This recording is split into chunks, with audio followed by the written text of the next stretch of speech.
Welcome to this course. My name's Marco Gillis. I teach computing at Goldsmiths, which is part of the University of London.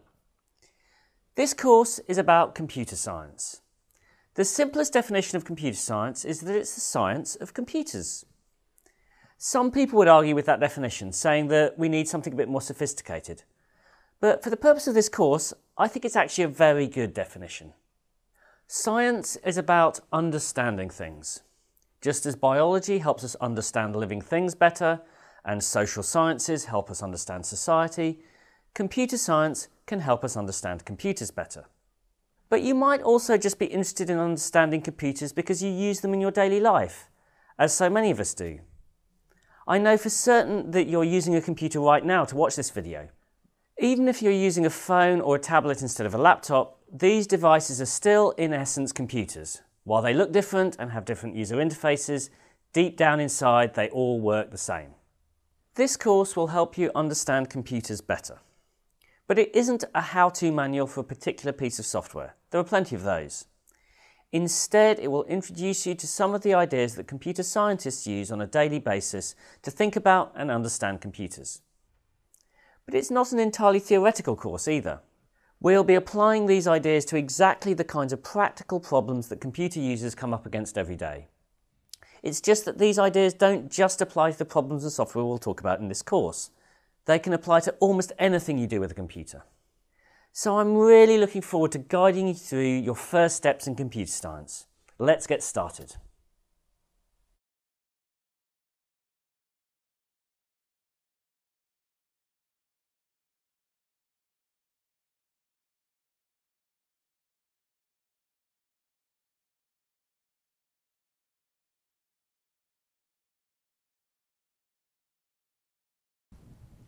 This course is called How Computers Work, and we've implied that by doing this course you'll be able to understand how a computer works.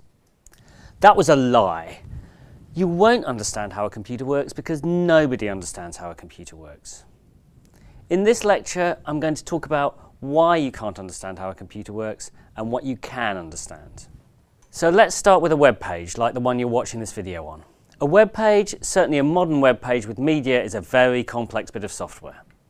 It works within a browser, like Google Chrome, Mozilla Firefox, Apple Safari or Microsoft Edge. These modern browsers are very complex bits of software. But a browser is just an application that runs on top of an operating system, like Microsoft Windows, Mac OS or Linux. And these are among the most complex bits of software we have at the moment. Operating systems run on computers, which themselves are complicated combinations of different hardware.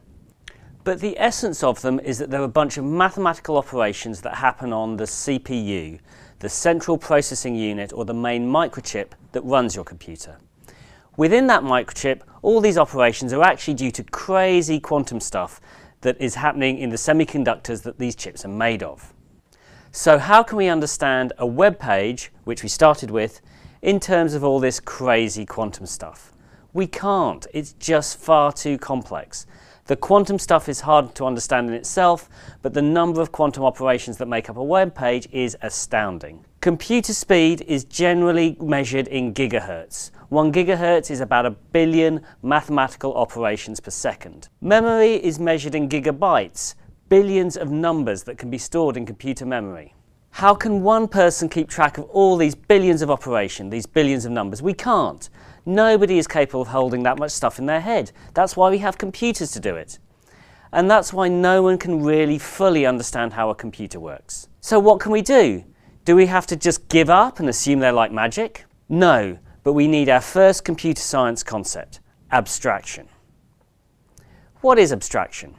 Well, you might know about abstract art. This is a highly realistic painting by Johannes Vermeer.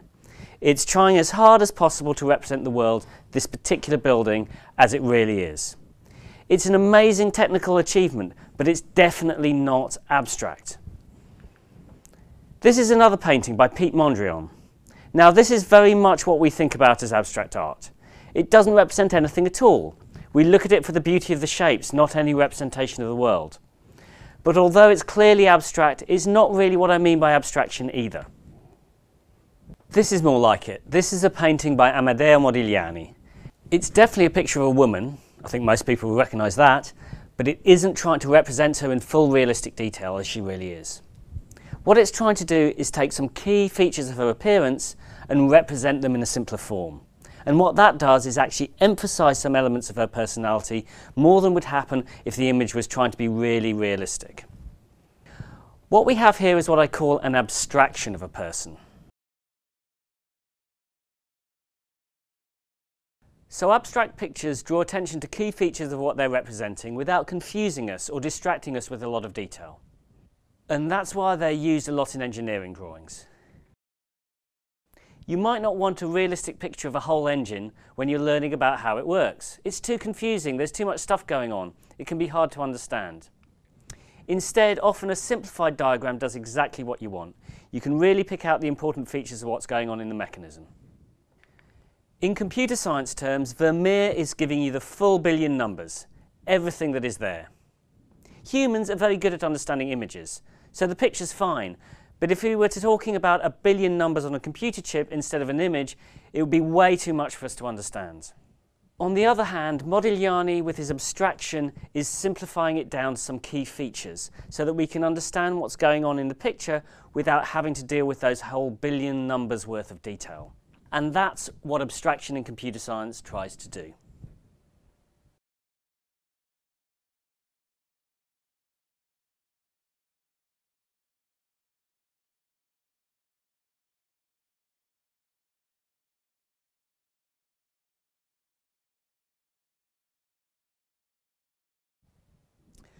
Abstraction in computer science terms is a simplified representation or way of thinking about a piece of software or other computing technology which emphasises the key details without distracting us with all the complexity that's going on. How does this help us? What does it say about computers? Let's look at it in terms of the video you're watching right now. This video is represented as a massive number of little electrical charges stored in tiny capacitors on a microchip. Or it might be represented as by a whole load of magnetizations on a hard disk if it's stored on a hard disk. While it's getting to you over the internet, it's represented as tiny pulses of light in the optic fibers that make up the backbone of the internet.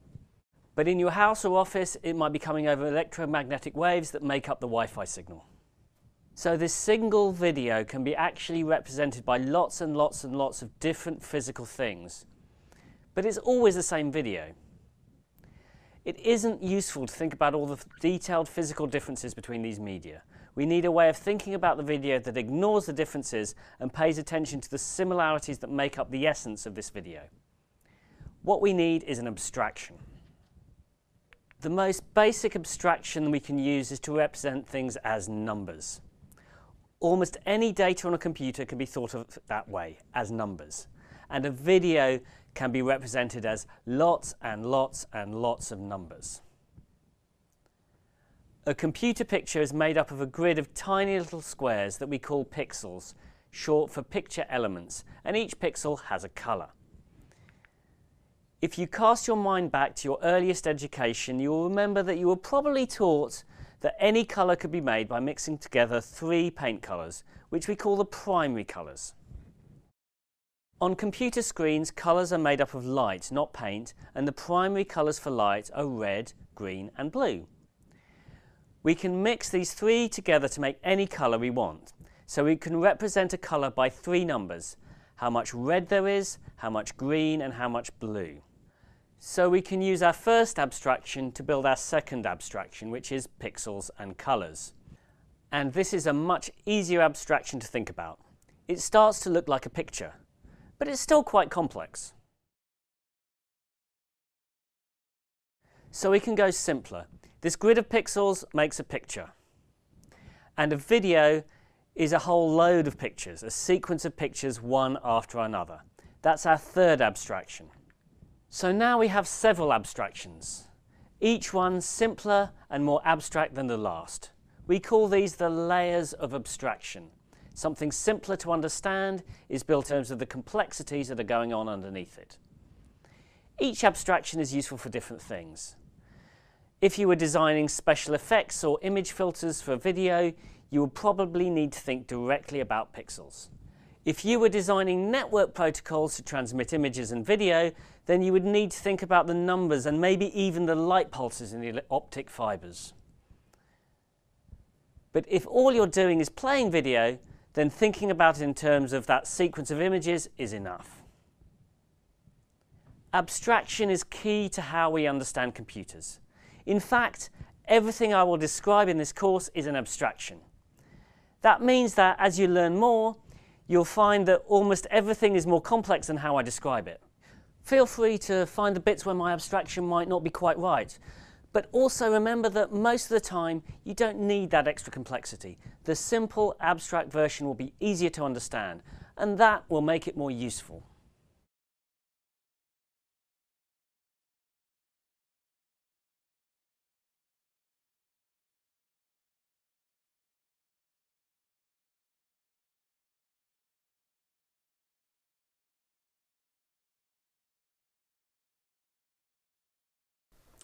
We've talked about how abstraction is a really powerful concept in computer science because it allows us to take really complicated things that are happening and represent them in a simplified way that's easier to understand.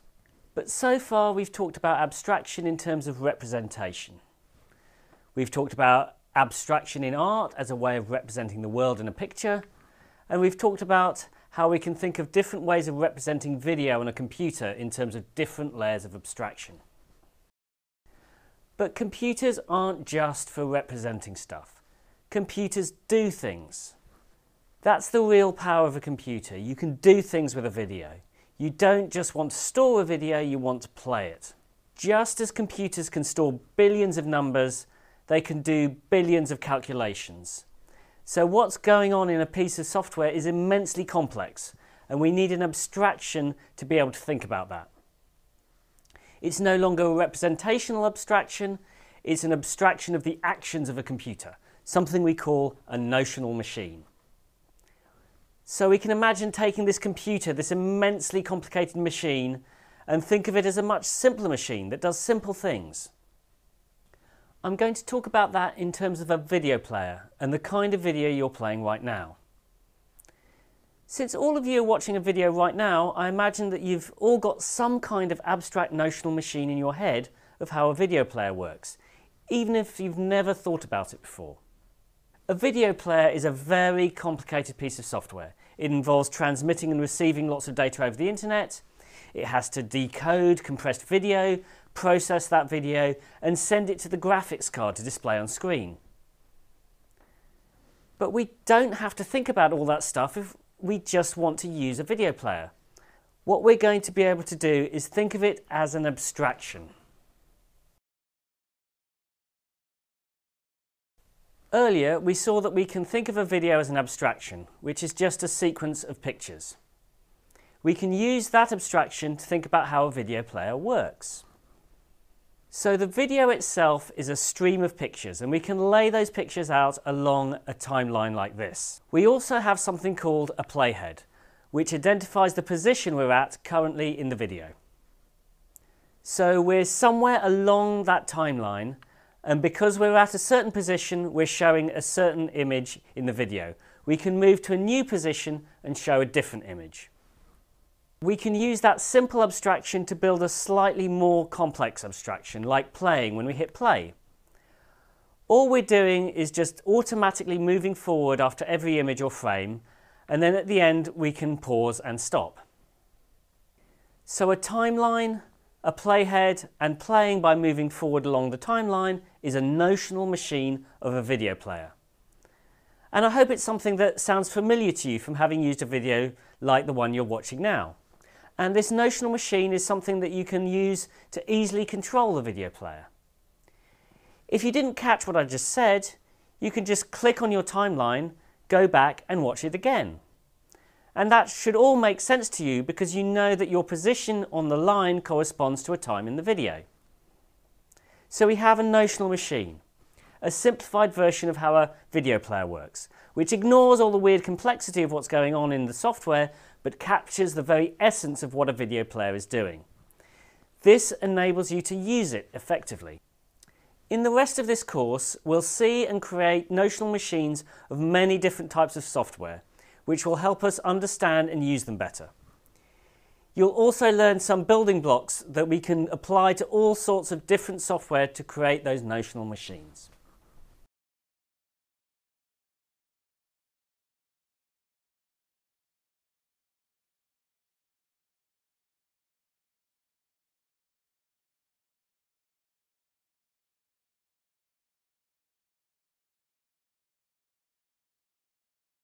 Notional machines are mostly to help you understand specific applications or pieces of software, but it might be good to start with a notional machine of a computer as a whole. A computer is made up of a lot of different microchips, but the most important one is the Central Processing Unit, or CPU. This is the chip that does all the calculations of a computer.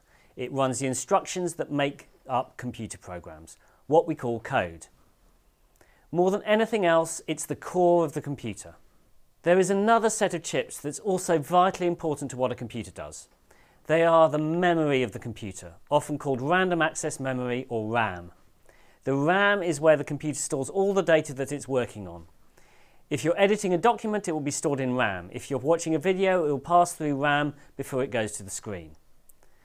The way a computer works can be thought of as an interaction between the CPU and memory. Data is sent from the memory to the CPU, which does some processing on it and then writes data back to memory. Let's look at an example of editing a document in a word processor. Unless the document's huge, it will all be stored in memory. But for most of the time, most of the document will just sit there. As you edit a particular sentence, it will be loaded into the CPU. New letters will be added to it or possibly be deleted, and it will be written back to the document in memory. Of course, a computer isn't just memory and CPU. There are a lot of other devices like a screen, a keyboard, a hard disk, a sound card and speaker.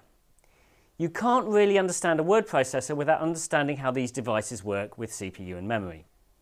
When I first load a document into my word processor, it will transfer the document from hard disk to RAM. It will then select the part of the document that will be viewed. This will be processed on the CPU to turn it into an image that will be displayed on the screen. When I type on the keyboard, the characters will be sent to the CPU via memory, and the CPU will load the relevant data from the document. The keystrokes and the document data will be combined and then written back to memory. When I save my document, it will be written back to the hard disk. Let's look at another example, an audio player. This is much simpler because it doesn't involve changing the data by editing, just playing it. Each time a new song is started, it's loaded from hard disk into memory. Some of the data will be read from memory to the CPU and possibly processed and then sent out to the sound card. In fact, most computers now have a feature called direct memory access, which means that the audio data can be copied from memory to the sound card without going through the CPU, to free up the CPU for other things. So a computer is really about data in memory being processed by CPU. But it is also important to be aware of the other devices like screens and hard disks. This notional machine is a massive simplification of how a real computer works, but it's enough to help us understand a lot of situations. Notional machines can be very useful precisely because they're simple and easy to understand.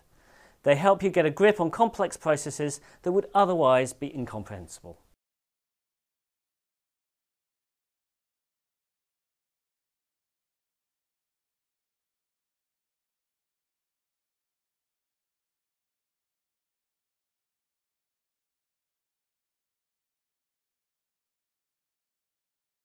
Well done! You've started your journey into computer science. You've learnt one of the most important ideas in computer science, abstraction. That's the way that we can use simplified models of software to understand it better without having to deal with all the complexities of modern computers. You've used abstraction to understand data representations and also to understand how software works by using notional machines. You've already applied these ideas to understanding how computer hardware works and to some of the software that you use. In the next weeks, we'll use abstraction in new ways and learn new computer science ideas that you can apply to the computer systems that you use every day.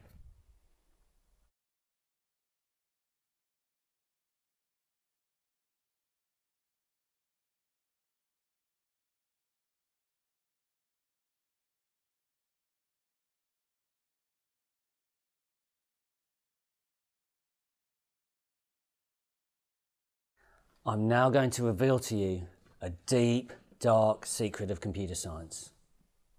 Are you ready? Come closer. Closer.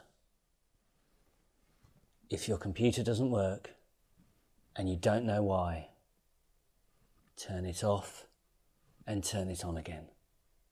It sounds stupid, a bit of a joke. In fact, the British comedy series The IT Crowd uses it as a catchphrase. Turning it off and on again sounds like an act of desperation. The thing you do when you really can't think of anything else to do. It's a bit like giving your car a kick when it won't start. But it does work, and it's often the most reliable thing to do in a lot of situations. And what's more, there is a really good computer science reason why it works. But I'm not going to give out my secrets that easily, so you'll have to learn a little bit more before you find out what it is.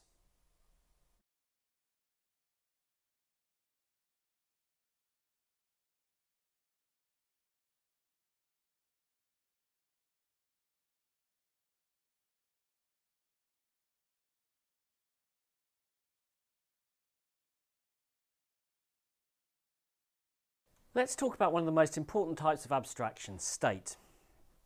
Any computer program can be in a number of different states and can change states. What is a state? It's a temporary configuration of a computer system that affects how it responds to interaction. That sounds very technical. What does it mean in practice? Let's start with the basics. Any computer has two states. It's on or it's off. In each state, it will respond to interaction in different ways. If it's on, it does quite a lot. If it's off, it doesn't do anything. And if I shut the computer down, it goes from on to off. This simple example captures the idea of computer state. At any given time, a computer is in one of several states. That state affects what the computer does. The computer changes between states due to user input, or possibly through its own internal decisions. What about the video player that we talked about earlier? What states do you think a video player has? When you first load up a video player, it is normally in a stopped state. The playhead is at the first frame and the video isn't moving forwards. If you press the play button, it enters a playing state, where the playhead is constantly moving forward. At any time you can hit pause to enter a pause state, where the playhead is somewhere in the middle of the video, but not moving forward.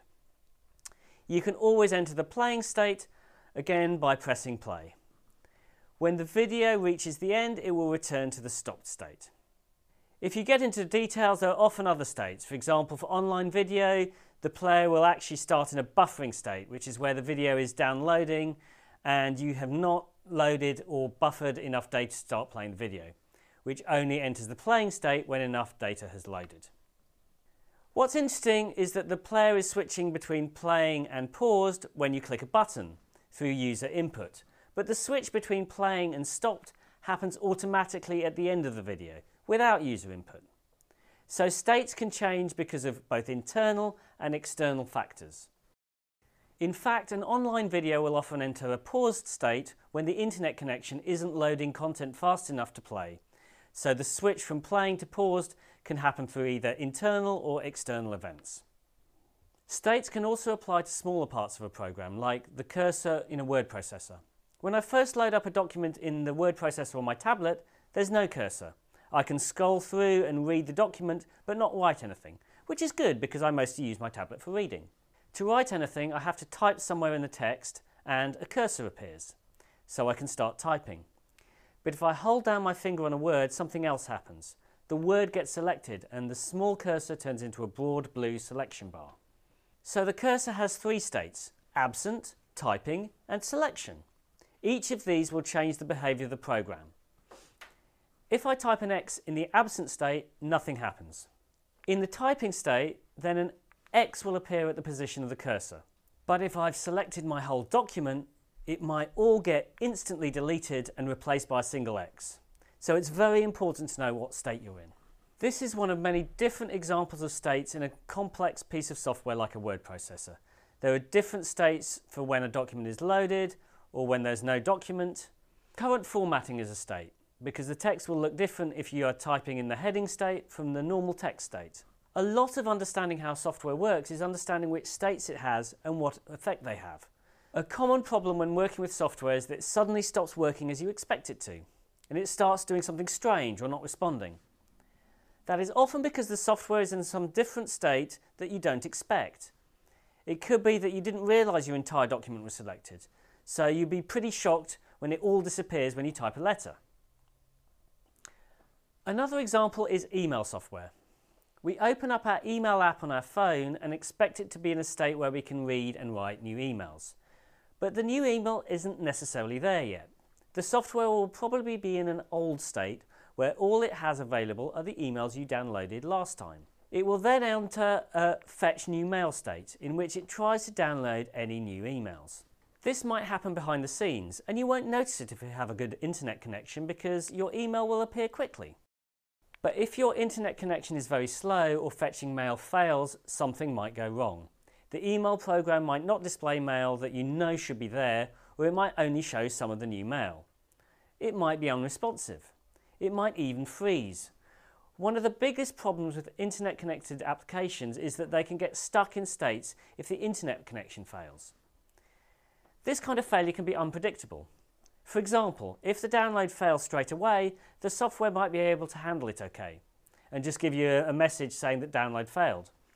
But if it fails midway through downloading an email, it might just freeze because it doesn't know what to do with half an email.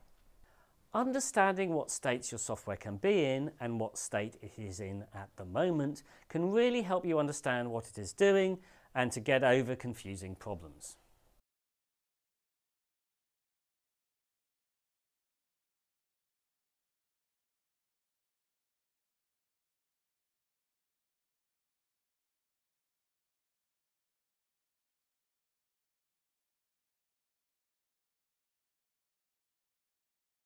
An online shopping website is a good example of a piece of software that's based around states. In the modern world, we increasingly don't buy things in physical shops. We go online instead and buy things on the web from shops ranging from Amazon to eBay to Alibaba. A website where you would go to buy something is called an e-commerce website, short for electronic commerce. So what do I mean that e-commerce websites are based around states? As we go through the process of buying something, the website changes in response to where we are in that process, both in terms of what we see and in terms of the data that the website has about us. When we first encounter the website, we're probably just looking for something and we'll go to the default homepage of that website. The first thing you probably want to do is search for a particular product that you're looking for. That puts the site into a second state, which is the search page that shows a number of results, possible products that you might be looking for. You next click on one of those to look more carefully. That's a third state, looking at a particular product. If you choose to buy that product, then you might add it to your shopping cart. The shopping cart is another example of a state. You go from a state where you haven't chosen anything to a state where you have something in your shopping cart.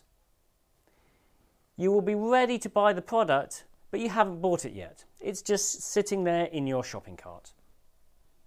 This is an example of a change of state that's less about what you see and more about the data the website is holding about us. Often the website won't let us put anything in the shopping cart until we've actually logged in.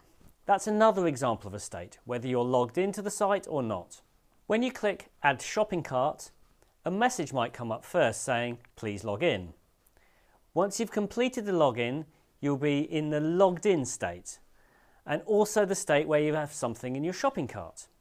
From that state, we can proceed to the checkout state, where we enter our payment details.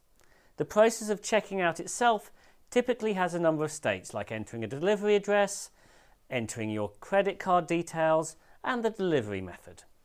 As you progress through the various states, you will be asked to enter different information, and at some point you will be asked to click Purchase Now.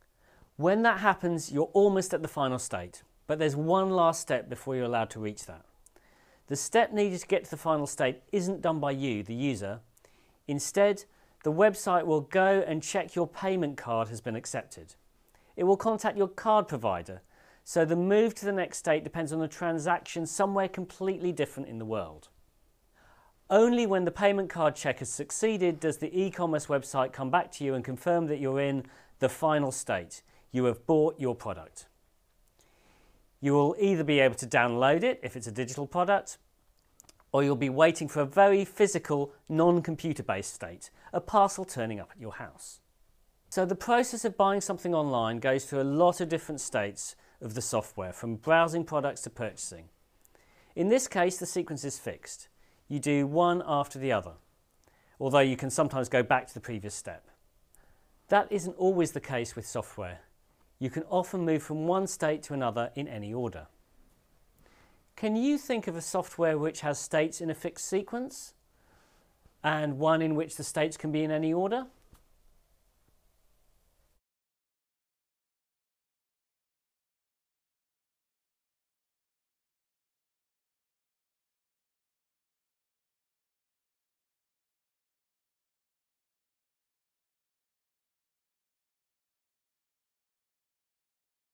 Earlier in this lesson, I promised to tell you about turning the computer off and on again when there's a problem. Why does it work? As we've seen, computers and software can be in different states. So far, we've talked about them in an abstract, simplified way, but computers can have states at many different levels of abstraction. We've already seen that being off and on is a state, which encompasses the whole working of a computer. But the state of a cursor in a word processor affects only one detail of a single application. Let's look at another example from a word processor. The formatting of your document is an example of a state. As you move your cursor around the document, it will pass through lots of different bits of text with different formatting. When we start typing, the text we type will match the formatting of the text around the cursor. So if I type here, the text will be bold, but here it will not be. We might think that pressing the E key will always do the same thing, but actually what it does changes massively depending on where you are in the text. Here it will create a bold character. Here it will create a character in the heading font. If I select all just before pressing E, it will delete the entire document. All of these little features of formatting and selections are examples of the state of your word processor. That means that the state can be really complex, containing lots of minor individual features. For example, is any text selected? Is the current text bold? Is it italic? Is it underlined? What colour is the current text? What font is it? What font size is it? Is it a title? Is it part of a bullet point? Is it indented? Those are only 10 things from the top of my head.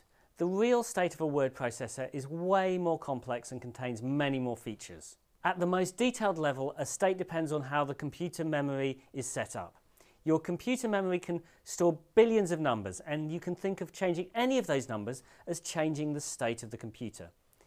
If you think about it that way, the number of possible states your computer can have is really astronomical. In fact, it's more than astronomical. It is more than the number of atoms in the universe. Most of these states won't do anything useful, or will do something wrong. Programs are written to avoid nonsense states, but it's hard to be sure. Modern computer programs are very complex things, and it is impossible to test every state a program can get into. That means your program might get into a state that doesn't work properly, and you can't get out of it. A common example comes with networked or web-based applications. Modern apps often connect to the internet to get some data or check some information. But what if the internet connection breaks, or if the server won't give you access because you aren't logged in? If the programmer hasn't checked for that eventuality, then something could go wrong. The software could show a blank screen instead of the information. What's worse, it might not even show you a back button or any way of getting out of that state. So what do you do when you get into one of those strange states? Well, most of the time, when you start a program, it goes back to its default state and forgets about the last state it was in. So the best fix for a strange state?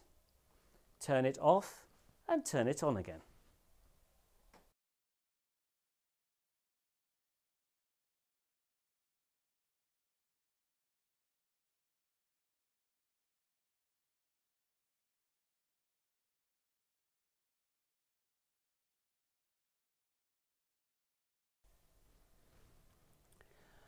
Let's look at a notional machine for a vital part of any computer system, files.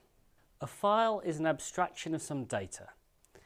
It's a chunk of data on your hard disk that you can think of as a single thing. Even if it's just a collection of bits, when taken together you can think of a file as a document, a picture or a song.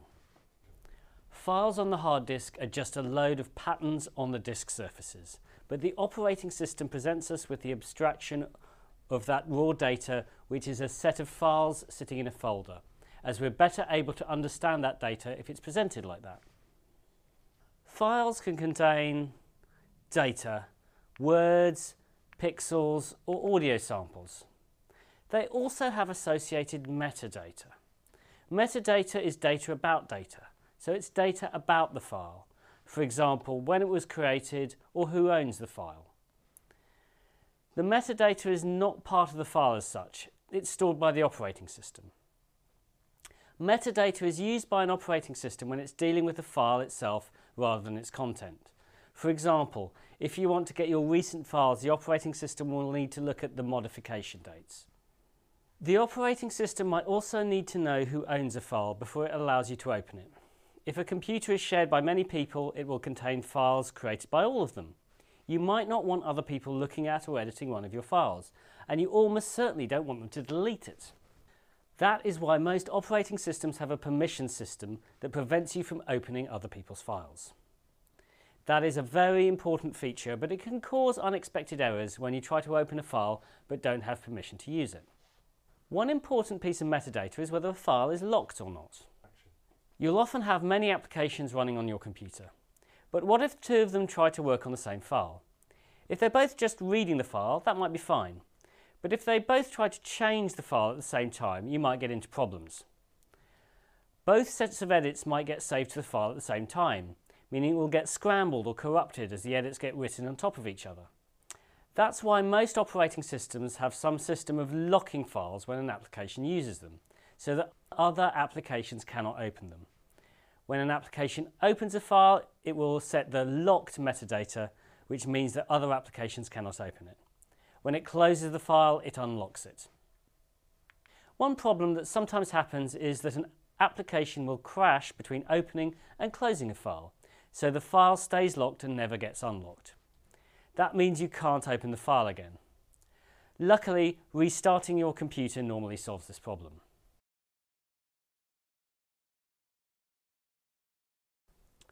Being locked is one example of the state of a file. Let's look in more detail at file state. As a file is used by an application, it goes through a number of states. It starts off just sitting on your hard drive in a closed state. Not much is happening. When an application opens the file, it's locked, so other applications can't access it. Now, an application can't directly edit a file on the hard disk. Programs can only interact with data that's in memory. So to edit the file, the application has to copy it into memory. That now means that there are two copies of the data contained in the file, one in the hard disk and one in memory. The format of the two copies might actually be quite different, but for now let's assume they're the same. At this point, the application might just keep the hard disk file open and locked until it's finished with the copy that's in memory. But in most cases, it will close the file on the hard disk and just work on the data in memory. So the state of a file on the hard disk for most of the time that the application is editing is that it will be closed and unlocked. But there will be a copy of that file in memory. At the start, the copy on disk and the copy in memory will be the same. But as it is edited, the copy in memory will become different. So once you've edited the file, the state will look like this: a closed, unlocked and unchanged file on disk and a copy in memory that has changed. If you turn off your computer at this point, the file on the disk won't be changed and all your changes in memory will be lost. To make sure they don't disappear, you have to save them to disk. To do this, the application opens the disk file again and locks it. The changes are copied back to disk and the disk file is closed and unlocked again. We are back to a state where we have two identical copies of the file. When you close the editing application, we go back to the original closed state with only one copy of the data, except that the contents of the file have changed.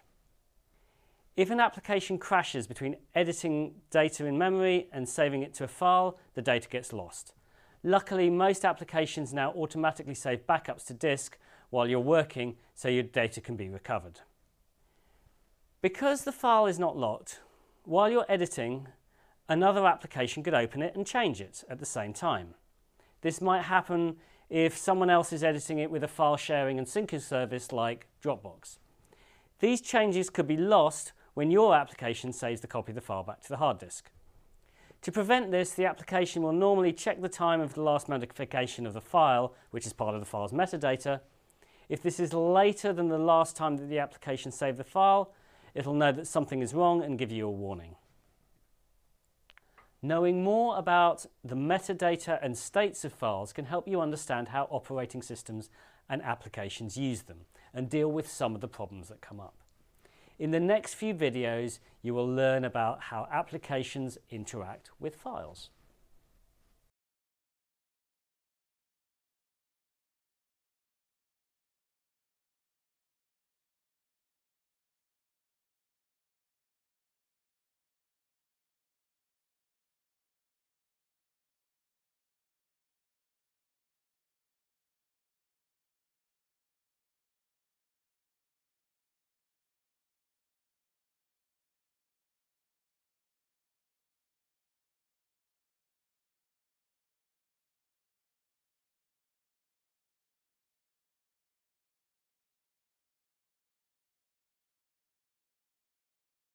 Modularity is another important computer science concept that's based on abstraction. Computer systems are very complex, but we can understand them better and build them more easily by splitting them into smaller chunks, which we call modules. Modularity is about creating systems that are made up of simple modules that interact with each other.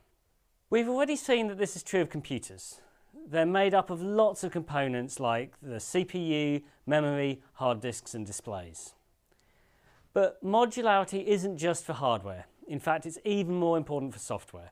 The developers of complex software don't create it from scratch, but make use of existing elements that may come from the operating system, open source software, or other software developers.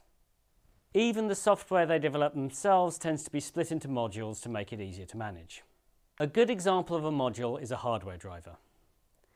Every single printer or hard disk or sound card works slightly differently at a hardware level, so the code needed to control it is different.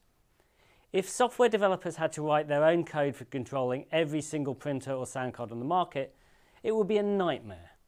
Not only would it at least double the work of creating software, if someone releases new hardware, it would not work with old software. To get around the problem, software that controls the hardware is independent of any application. These little bits of software are called drivers.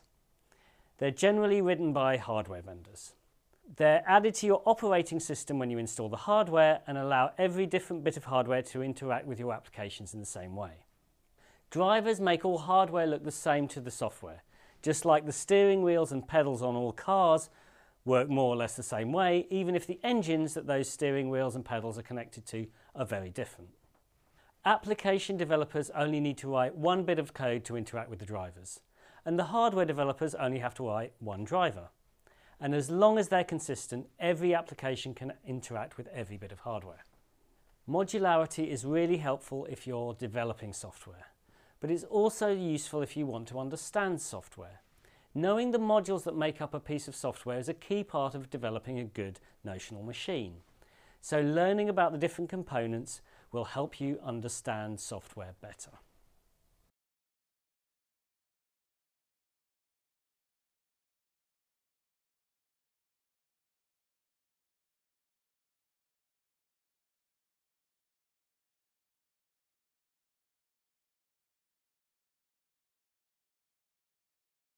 Applications are what we spend most of our time interacting with when we interact with computers. The same goes for smartphones and tablets. Even if we call them apps and not applications, they're essentially the same thing. Whether they're word processors, music players, web browsers, video games or photo editors, when we interact with computers, it's applications we're interacting with. But what is an application like a word processor? A word processor is a piece of software that edits text documents. But how does it work? When we looked at computer hardware, we saw that it's split into two parts. Memory that holds data and a CPU that performs instructions on the data. We can think of documents as data, the text of the documents. So it looks like the application is the instructions to the CPU. Programmers call these instructions code. I'll tell you a secret. Code is stored as bits in memory, just like the document, and they're stored as files before the application starts. The fact that instructions are just another type of data is one of the most powerful things about computers. The first computers had to have their program wired into their hardware, but because programs are just files on a modern computer, we can easily just download them and run whatever we like. So we have our simplest model of an application. It's a file that contains code, called an executable file, which is loaded into memory, together in most cases with another file that's a document. When in memory, the instructions in the code file act on the data in the document file. This is nice and simple, and it's how some basic bits of software work, but modern applications are much more complex. Firstly, the code isn't generally just a single file. We saw earlier that interaction with hardware isn't handled by the application, but by a piece of software called a driver. This allows applications to interact with hardware like printers and sound cards without having to interact with the details of the hardware. Drivers are just one example of a software service that's provided to applications by the operating system. Your operating system handles the details of things like writing to files, interacting with networks, or drawing to screen, so that each application doesn't have to. So an application is a core piece of code that interacts with other pieces of code. But these pieces of code aren't always part of the operating system. Applications often use standard software modules. For example, if an application wants to interact with a service like Dropbox or Twitter, they'll use bits of code provided by those services. These bits of code are called libraries, and they work with the application code to make sure that the application can use the service. Sometimes the library becomes part of the same executable file as the application. But it can also be a separate code file called a dynamic library that interacts with the main executable file. You might have heard of a type of file called a DLL, probably in an error message. A DLL is a Windows version of a dynamic library.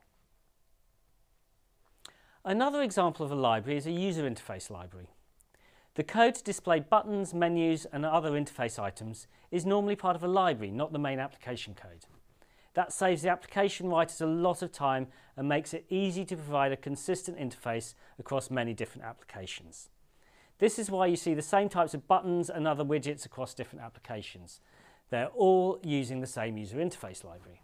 But a user interface isn't just code. An interface contains a lot of text and icons. The text in your interface will be different depending on which language you speak. It will be very inefficient to try and include all of this as code. The interface icons exist as separate image files, and the text in menus is included in separate text files. To change the language of an application, you just have to change the text file, not the code. So an application also includes a lot of files that are not code. They are data that applies to the application as a whole, not to individual documents. These application data files are normally called resource files. Another example of a resource file is a settings file. Often you will want to customize your application a bit, maybe change the layout of the menus, or at least change the spell checking preferences. These preferences are stored in one or more resource files that are specific to you, but apply to all your documents. So there are a lot of things that make up an application. The executable code file is the core of the application, but it interacts with a lot of services, such as the operating system, code libraries that add functionality, and resource files that are used to make the user interface look right or to store preferences. Applications are pretty complex things, but by understanding the components that make them, you can start to understand how they work. Why don't you have a go at looking inside an application to see what files it includes? The application files are often hidden, but if you know the trick, you can get to look at them. I'll include some instructions on how to do this in a reading.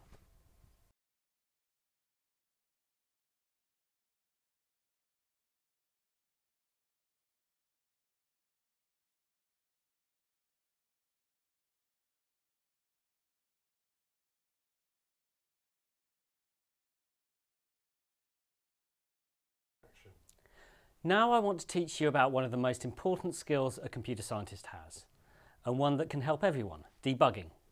In computing, the word bug means an error in a computer program. The term is supposed to have originated in the 1940s, when the great computer science pioneer and admiral Grace Hopper was having trouble with errors with her computer. She eventually looked inside and found that a moth had been caught inside the workings of the machine. Nowadays, we don't have many computer errors due to insects. I don't think there were many even in Grace Hopper's day. But we certainly do have a lot of computer errors. So debugging is a term for getting rid of bugs or errors. When debugging, you spend most of your time trying to find out what's causing the error, which can actually be very hard. Often, once we've found the cause, fixing it can be quite easy. Debugging is one of the hardest things in computer science. However expert you are, there will be problems that you seemingly can't fix. But there are some tactics that can help anyone become a better debugger. I've adapted this list from a great book called Debugging by David J. Agans. The first thing to do is understand the system. This whole course has been about helping you better understand computer systems. The more you understand, the better, but trying to understand isn't enough. The second rule is look, don't think. It's easy to come up with a lot of theories about what might be going wrong, but they might be wrong or completely unconnected to what's really happening. You can only really understand a problem by looking carefully at what the computer is doing, gathering as much information as you can. The next rule is make it fail. That sounds a bit strange, but if you want to fix a problem, you need to make sure you know when the problem happens. Often computers go wrong erratically, and you're never sure if something will work or not. To be able to test a system and find out what is causing a bug, you need to be able to reproduce the bug reliably. Also, knowing when a bug happens and when it doesn't is a key part of understanding what causes it. The core of debugging is changing things. I can try to change something and see if a bug still happens. For example, if I'm having trouble printing, I could try printing a different document to see if it's a problem with the document itself. Every time you change the situation a bit, you're getting more information about what does and doesn't cause the error. This leads us to the next rule. Only change one thing at a time. If I try printing a different document from a different computer and it works, I don't know whether the problem was with the document or the computer.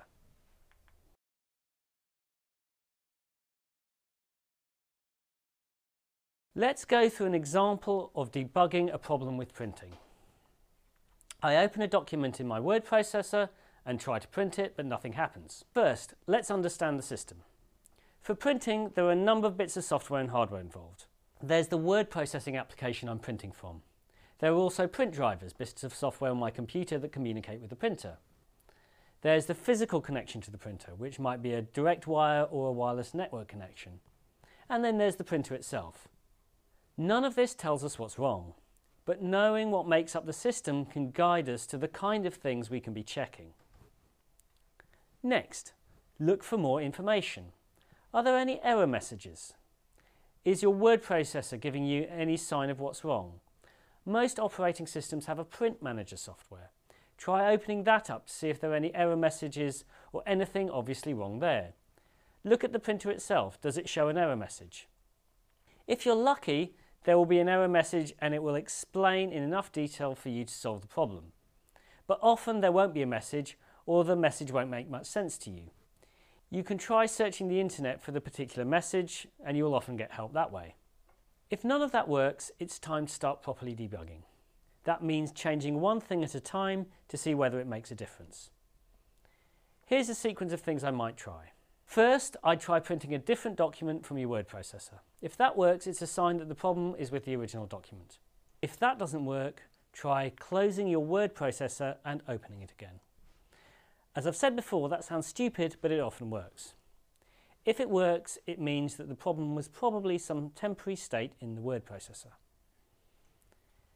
Next, you can try printing from another application, for example, a PDF viewer. If this works, the problem is likely to be with the word processor. If the problem happens with other applications, the next step is to turn your computer off and on again. That would mean the problem is some temporary state in the computer. If restarting the computer doesn't work, restart the printer. The problem could be a temporary state of the printer. If restarting doesn't work, try printing from another computer. If that works, then it's likely the problem is with your print drivers. Maybe that you need to reinstall them. Reinstalling drivers normally fixes them. If none of those things work, it looks like the problem is with the printer. Remember to only change one of these things at a time, otherwise you won't know which one fixed the problem. This isn't meant to be the perfect guide to debugging a printer. It's meant to illustrate a general approach based on understanding the parts of the system that could go wrong, and then systematically changing them one by one to see if you can find out which one has gone wrong.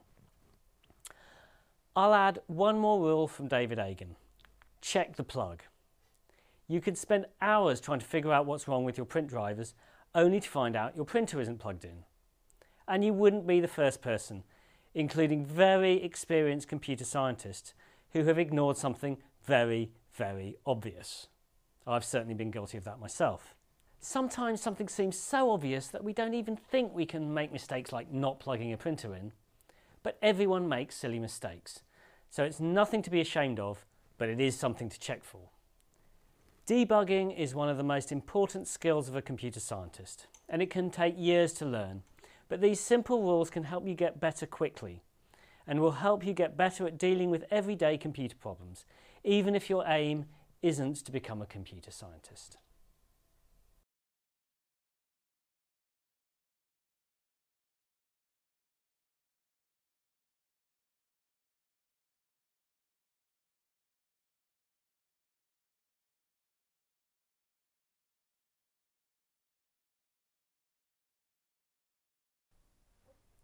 Congratulations, you've already learned a lot of computer science.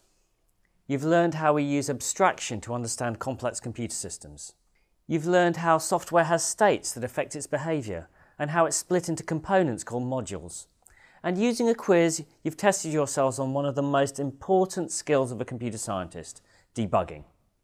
You've also applied these ideas to understanding a lot of real computing systems like the CPU and memory that make up the core of computer hardware, and lots of elements of software. You've seen how online shopping involves states, and so do files and word processors. You've also seen how applications are modular. They're composed of many complex elements that interact. These basic ideas can also be applied to many other aspects of computers. For example, the internet, which we'll look at next.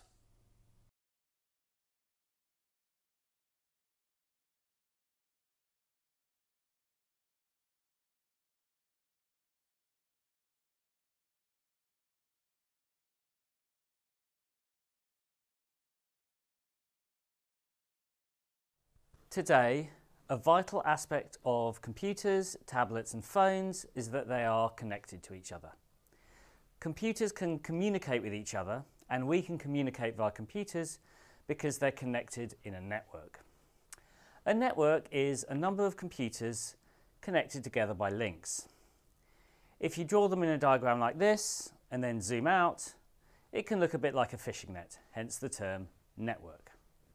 Traditionally, computers in a network would have been connected together using wires, normally copper cables like this one, not too different from the cables used to carry electricity or telephone conversations.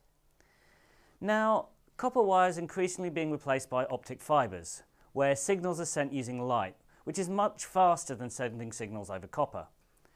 Or it's replaced by wireless networks, where communication happens via electromagnetic waves that don't require your computer to be physically connected to the network. Not all networking technology is created equal. It's quite obvious that a wireless network is different from a wired network. There's no wires. Wireless networks are more convenient in many ways, but there are other factors that can make a wired network better. One is bandwidth, which is the amount of data that can be sent over a network within a given time. We commonly talk about how fast a network is, and that refers to its bandwidth. High bandwidth networks are obviously better, particularly if you're using a lot of data, for example by streaming video. Wi-Fi networks are often as high bandwidth as many wired networks, but mobile networks can have fairly low bandwidth. Another factor in the performance of networks is reliability. How sure can we be that a message sent over a network will get to its destination? Wired networks are pretty reliable because there's a solid wire taking the messages from one computer to another. But wireless networks, particularly phone networks, can be unreliable due to bad signal strength, walls and other obstacles getting in the way of the signal, or too many people trying to use them at the same time.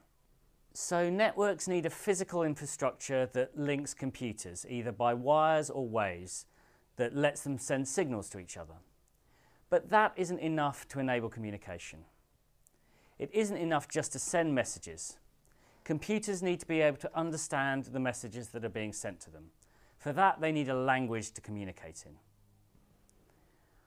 The languages used for network communication are called protocols.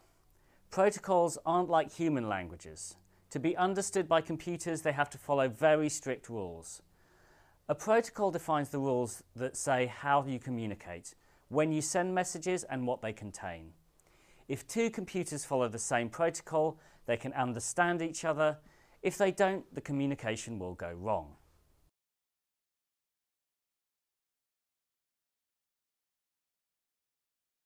So there are many different types of network that can vary both in the physical medium they use for communication and the protocols they use to communicate on that medium. Take, for example, wireless networks such as Wi-Fi and cellular networks, the networks we use to send data on mobile phones. They use the same basic technology. They are both wireless and based on electromagnetic waves, but they're different in the details. There are physical differences in the technology. Cellular networks are much longer range than Wi-Fi and generally have lower bandwidth. They also use different protocols, so although your phone might support both, it needs to use different technologies to do so.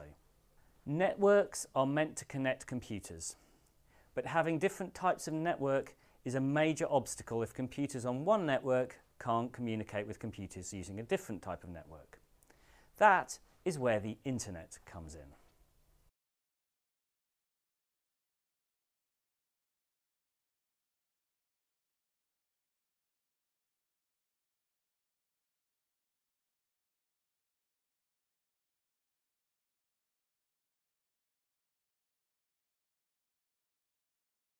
The internet is a network of networks. It connects together different networks and allows computers to communicate with other computers across these different networks. It works because of devices called routers. This is actually a word that's pronounced differently in British and US English. In the UK we call them routers, but in the US they'll call them routers. I will try to use the US pronunciation because it's more common internationally. A router connects together two networks, forwarding messages from one network to the other, and also translating between network protocols. A message sent on the internet doesn't just go direct from the sender to the receiver. It's forwarded by a lot of routers across many networks before it gets to its destination. Most of us will connect to a local network in our home, our work, or a public space like a library or an internet cafe.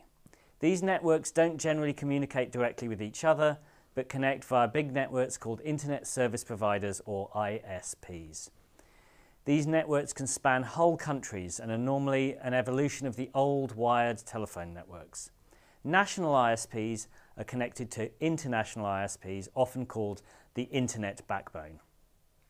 So if I were to send a message from my home in London to a learner in an internet cafe in Nairobi, the message would pass from my home network to my UK ISP and onto the Internet backbone, passing through many countries and under the sea until it connects to a Kenyan ISP and eventually with the Internet Cafe's network.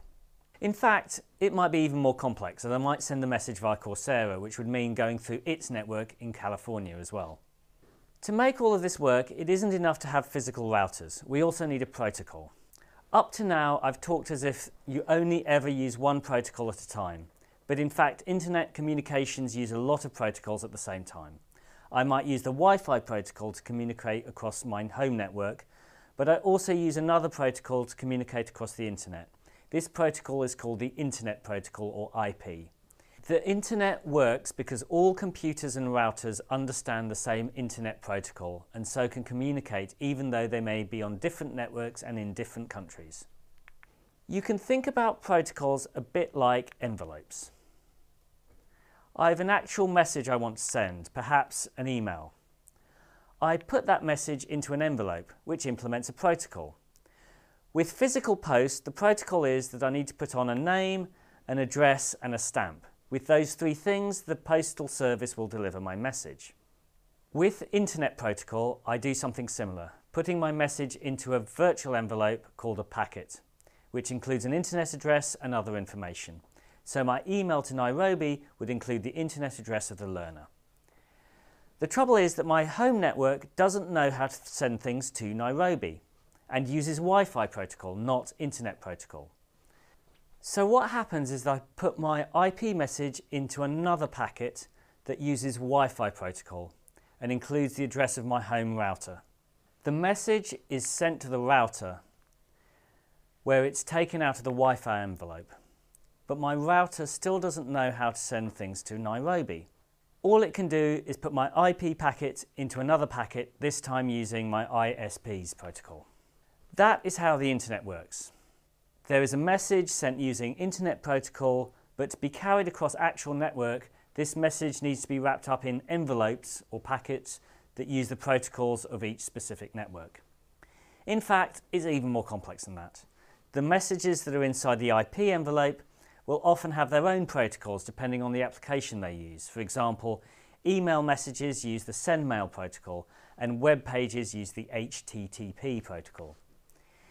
Each of these protocols is wrapped up in an IP packet, which might itself be wrapped up in a Wi-Fi packet when being sent over Wi-Fi.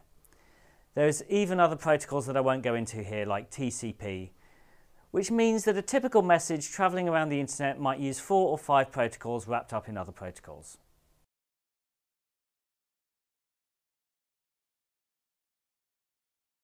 To carry on with the envelope analogy, if you want a letter to arrive at its destination, you need to include an address. The same goes for the internet.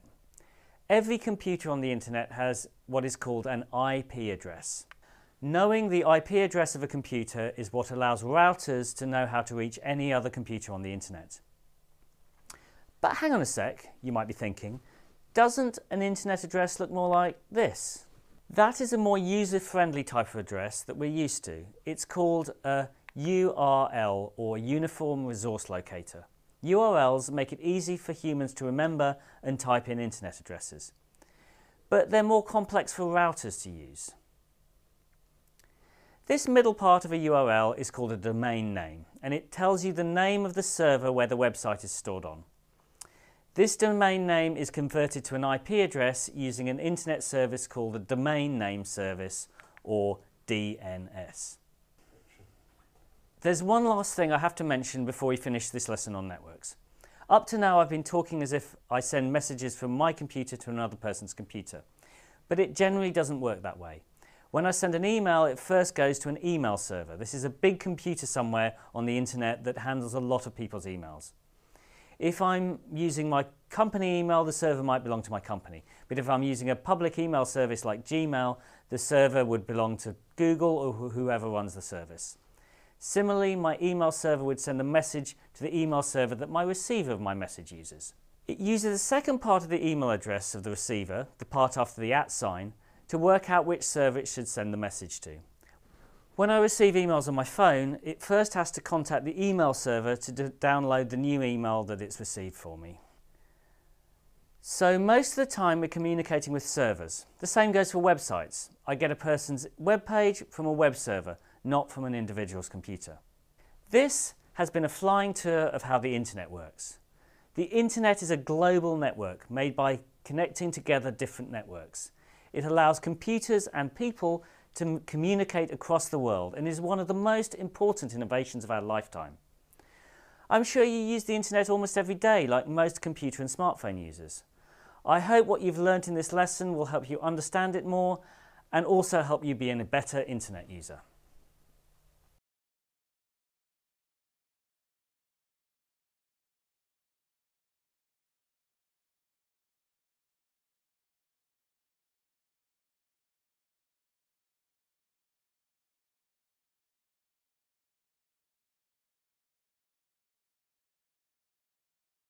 Computers and software enable us to do many things that would not have been possible even a few years ago.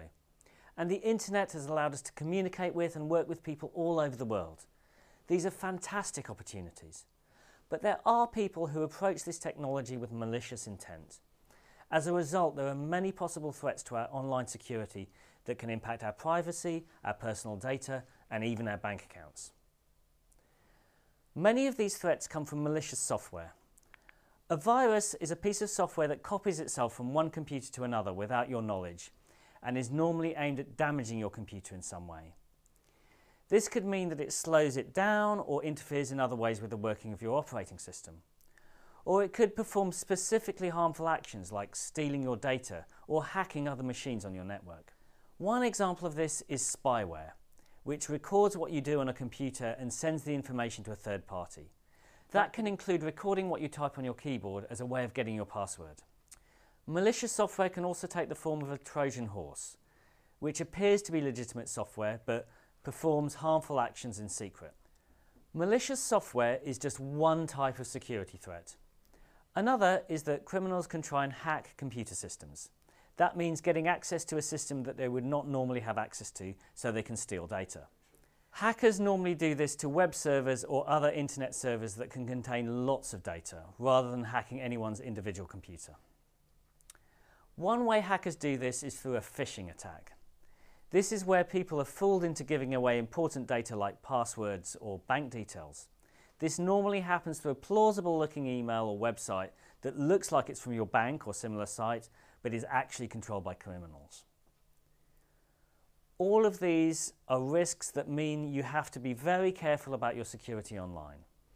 In the next few videos, I'll talk about measures that you can take to guard against security threats.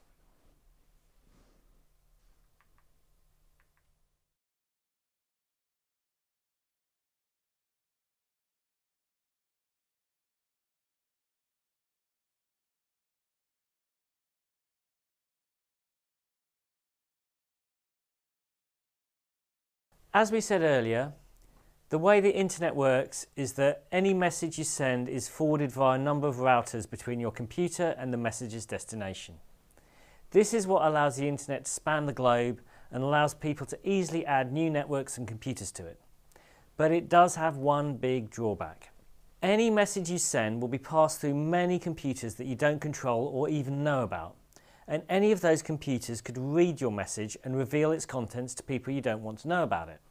Many of our communications on the internet are meant to be private, and we don't want other people reading them.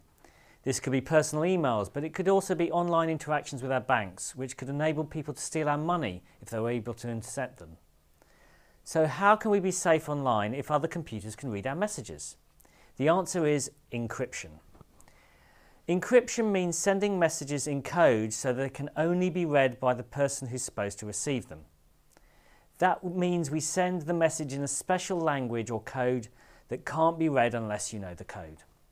In ordinary English, we normally use the word code for this secret language, but when I'm talking about computers, I'll use the technical term encryption, particularly because in computer science we normally use the word code to mean the instructions that make up software.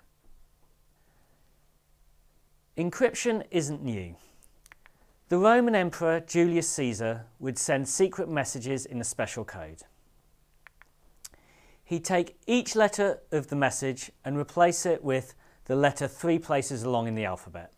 So A becomes D, B becomes E, and C becomes F. So the message, "I am the Emperor," ends up looking something like this. His successor, Emperor Augustus, used the same method but moved the letters 1 place instead of 3. This is a very simple code that could be cracked in a matter of milliseconds by a modern computer, but it demonstrates the principles of how encryption works. Modern internet communications use much more sophisticated encryption algorithms, but they still take some normal text and convert it into something that looks unreadable. The encryption process has 2 elements. One is the algorithm itself. An encryption algorithm is a series of mathematical operations that converts text into another form.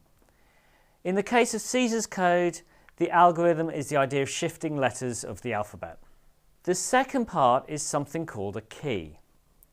This is normally a number that controls how the encryption algorithm works. In the case of Caesar's code, the key is the number of spaces you move, the number 3 for 3 spaces. Importantly, you can use the same algorithm with a different key. Emperor Augustus used the same algorithm but with a 1 as a key instead of 3. A modern computer-based encryption method would use a long, complex and hard-to-guess number, not something simple like 1 or 3. Modern encryption algorithms are designed so that a message cannot be deciphered, even if you know all the details of the encryption algorithm, as long as you don't know the key. That's great because it means that encryption software can be publicly available, but we can still communicate safely if we keep our keys secret. In fact, there are some encryption techniques called public key encryption where different keys are used to encrypt a message and to decrypt it. That means the encryption key can be public and anyone can use it to create an encrypted message, but only people with the decryption key can read those messages.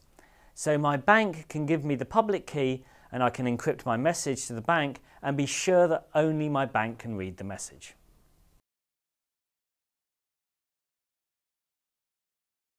Modern encryption is essentially impossible to crack, even with the world's fastest computers.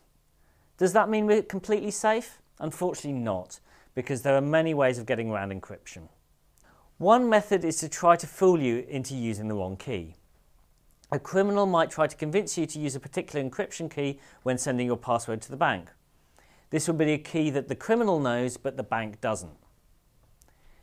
This could happen by a phishing attack where the criminal sets up a fake server that looks like the bank, or by setting up a malicious router that intercepts packets that you send to your bank. To defend against this kind of attack, you need some way of validating that you're using the correct key. This is done through certificates. Every public key has a certificate that demonstrates its validity. The keys and certificates are issued by a number of trusted security companies. Your web browser can check whether the certificate of the key has been issued by someone trustworthy. If it hasn't, that could be a sign that someone is trying to trick you into using the wrong key. Your browser will give you a message saying that the encryption key is not valid or something similar depending on what browser you're using. You should take these warnings seriously because although the page will still be encrypted, the encryption could be readable by criminals. So encryption is the basis of a lot of the defenses we have against security threats, which is what we'll look at next.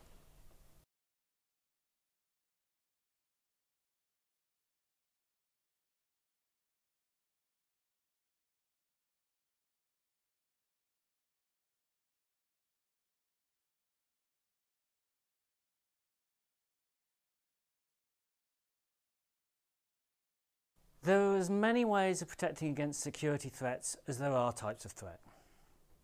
Viruses and other malicious software are combated using antivirus software, which includes information about all known viruses and searches your computer for them. Another good defense for your computer is a firewall, which will stop any suspect-looking messages from coming in or out of your computer. That's a good way of preventing people trying to directly hack your computer. One of the most important ways of protecting both personal computers and web servers is access control, where only certain people can have access to a computer or a server. This is normally done by making people log in using a username and password. Often, different people will have access to different aspects of the system. For example, you, as a learner, can view the videos of the course and take the quizzes, but you can't change them, see other people's grades, or edit your own grades. Seeing another person's grade would be a breach of privacy, and editing your grades could allow you to cheat. As a teacher, I can edit the course materials and see everyone's grades, but I don't have total access to the system. For example, I can't edit people's grades and I can't change the software running on Coursera's servers. Only the system administrators and software developers can change the software. These restrictions mean that everyone has the ability to do what they need on the server, but that people can't damage it either accidentally or deliberately.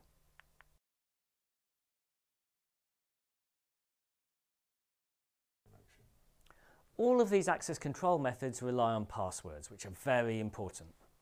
Passwords are always encrypted, so no one can read them, but some can be easy to guess. One common hack is to use a computer program to automatically try millions of common passwords, for example, all the words in the dictionary. This is why websites want you to choose unusual passwords and try to get you to do it by asking you to choose a password with lowercase letters, uppercase letters and numbers. Unfortunately, good passwords are hard to remember, so people often use ones that are easy to remember, like small variations of common words, but these are also easy for programs to guess. That's why a lot of sites are starting to use two-factor authentication, which includes a password but also requires you to enter a code that the site sends you on your mobile phone. This is a much more secure approach, and I'd recommend using it if you can. So there are a lot of risks online, but if you're aware of the protection mechanisms that are available, it's possible to keep your information safe. If you learn one thing about computer science, it should be a bit of computer security so that you do not take unnecessary risks.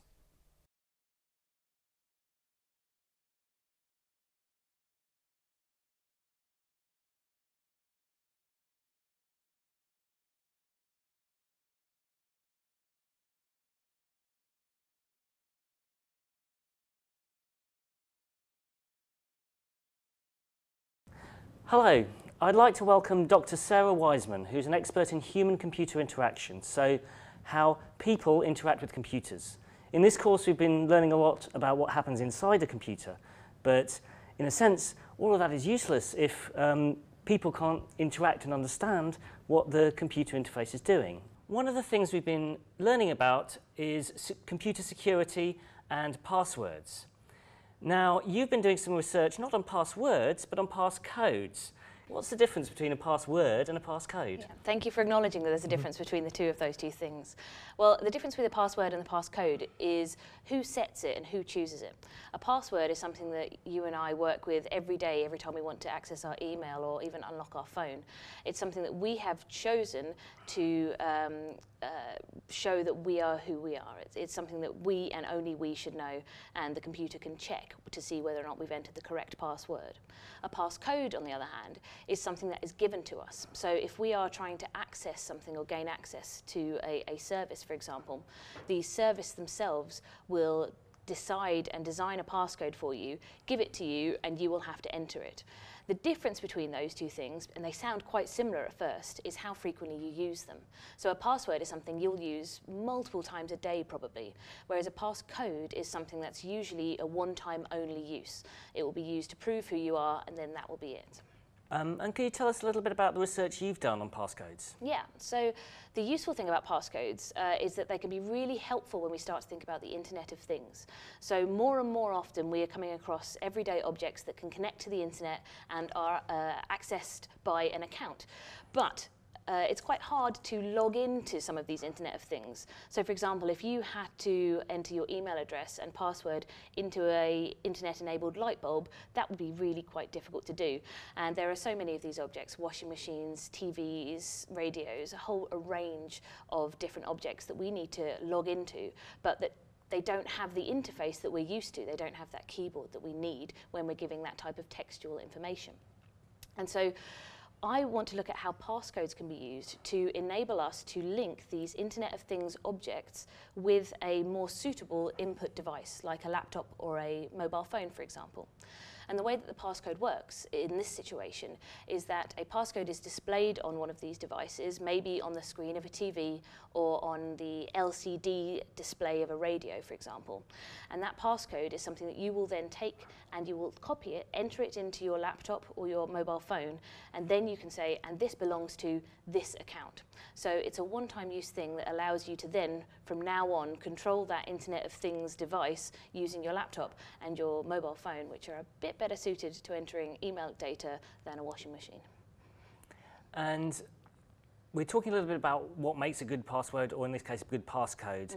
And you use the phrase search space. So what does that mean? Yeah, that's a good question. So search space refers to the number of possible different passwords or passcodes that could be generated. And this is a really important thing to consider when you're trying to design the security of a system.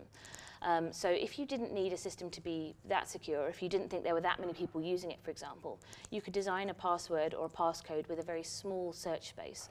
That would be, say you wanted someone to use 3 different numerical digits, then that gives you 1,000 different possible choices from 000 to 999.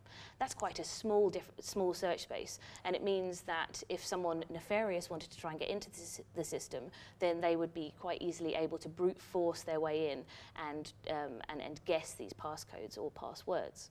However, if you wanted to make something more secure, then you make the search space a lot larger, and you ask people to enter, for example, special characters, or use capital letters, or use numbers. You're starting to hear these terms when you sign up to new services online, for example. Whenever they ask you to use a special character, they're making the search space for that password even bigger. The way that you decide the size of the search space that you need depends on how many people you think might be using the service at the same time. So for a passcode, for example, if you're asking people on a TV show all at the same time, you're saying, now pair your TV with your mobile phone. At that point, there's probably millions of people trying to pair their TVs at the same time. So for that reason, you will need a passcode with a large search space. But if you're doing a small one-off service that's maybe only being used by a company, for example, with only a few hundred employees, then you might need a smaller search space. That usually makes the passcodes a lot easier to enter as well. So from the point of view of computers, having a big search space is really good, but humans can often find that hard, can't they? Why is that? Yeah, absolutely. What makes a good password for a computer is not necessarily what makes a good password for a human. Very often we will end up trying to create a really long password because we know that feels quite secure. But what we'll end up doing is putting patterns in that we as humans recognize. Well, if we recognize them, a computer is able to recognize them and guess them quite easily. So what we should be thinking about, rather than putting in these patterns, is putting together lots of pieces of information that can vary more widely than digits and letters, for example. That's quite an abstract thing to say, so I think you might have another follow-up question for me. Well, yes. So you've done the research, you've done about your smart TVs. What was the answer? How did you make good passcodes? Yeah, so the initial thing that we were asked to do was that we needed to make a passcode that had a search space of above 500 million. Now, to do that, we were looking at what we could do with just asking people to enter a passcode full of numbers and numbers alone. To do that, we created a passcode that had 9 digits in it. That was all well and good, that's quite common. Another thing that you might see when you're entering passcodes is, for example, entering a Wi-Fi router password. Now, I don't know if you've gone over to a friend's house and they haven't changed the password for their router, and they give you this sheet of paper and it's full of uppercase, lowercase letters and digits all over the place. Well, that makes for quite a secure passcode, so you can use fewer digits to create the same search space. And in our experiment, we asked people, we created a passcode that was 5 characters long, and those characters were comprised of lowercase letters, uppercase letters, and numbers.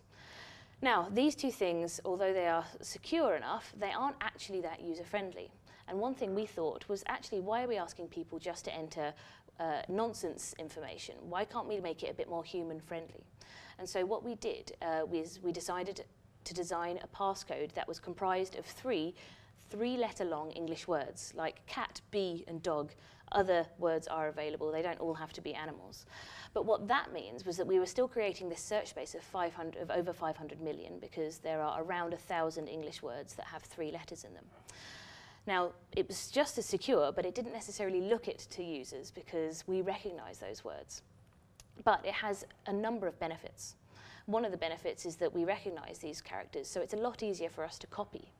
And another potential benefit was that when we're entering these passcodes on our mobile phones, they can actually be easier, because on our mobile phones, unlike a regular keyboard, we have to switch between keyboards. If we want to move from a lowercase to an uppercase to a number, we have to tap a button to change that. That adds an additional level of cognitive processing, and it adds an extra amount of time. Every button press you have to add adds an extra bit of time. So by just asking people to enter lowercase letters for these words, we were potentially making it a lot quicker. So what was the result of that research? Yeah, so after testing out users using just numbers, users using a mix of alphanumeric characters, and users using these three English words, we found out that the English words was actually the best system. How do we define best? Well, we wanted to look at the speed that users were able to copy these codes down. We wanted to look at the number of errors they made when they copied these codes. It's infuriating when you copy someone's Wi-Fi router password down and you've got a single mistake somewhere. So we want to minimize that as much as we possibly can. And we also looked at the number of eye gazes that people made to the screen that they were copying from. And we found that in all instances, the three English words were far better than the numbers and the alphanumeric codes, thus meaning that they would make the best passcode for these Internet of Things devices. And would a sort of similar approach be a good idea for somebody trying to choose a good password for a website or something? Yeah, it absolutely would. The number of English words that we have far outweighs the number of digits and characters that we have. So if you put together 5 English words, for example, you're creating a really large search space that's quite hard to find out. There is an XKCD comic on the fact that might elaborate that solution a bit more clearly. But it's counterintuitive to humans because, as I say, we recognize these words, but because there are more words than digits and numbers, they can actually be more secure. Okay, well, thanks a lot, Sarah. That's really informative and help our students understand a bit more about computer security, how it interacts with human-computer interaction, and the important issue of passcodes. Great, thank you.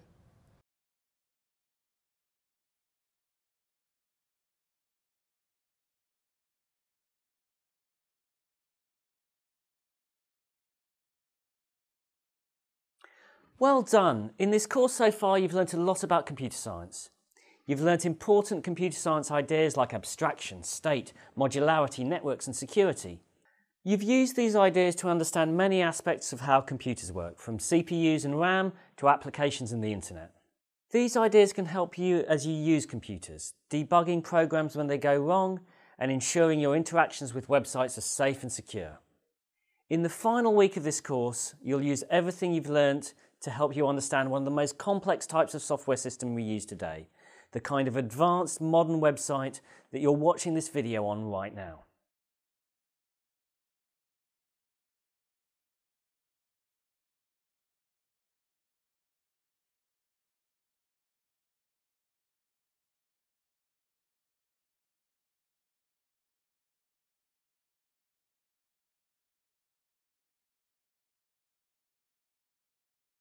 Over this course so far, you've learnt a lot of computer science ideas.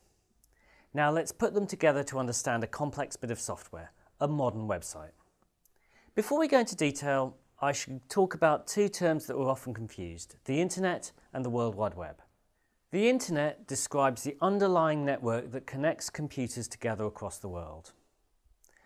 The World Wide Web is a way of communicating and sharing information that uses the Internet. It consists of web pages that are viewed through a web browser like Chrome, Firefox, Safari or Edge. Almost anything you would view through a web browser is part of the World Wide Web. The Internet is a network that connects computers together. The web consists of pages connected by links. A web page is a single document on the web which is loaded into your browser at a given time. A website is a collection of pages, for example, all the web pages for goldsmiths. The web is the most popular use of the Internet, but there are many other uses of the Internet. Email is not distributed via the web. Although you can access your email through a web page, the emails themselves are sent through a different protocol. Another popular use of the Internet is video and audio conferencing, which happens via applications like Skype, not via the web.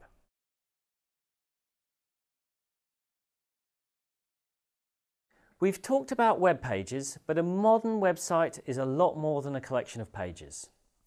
They're interactive, make use of data from many sources, and are constantly updating based on how people are interacting with the site.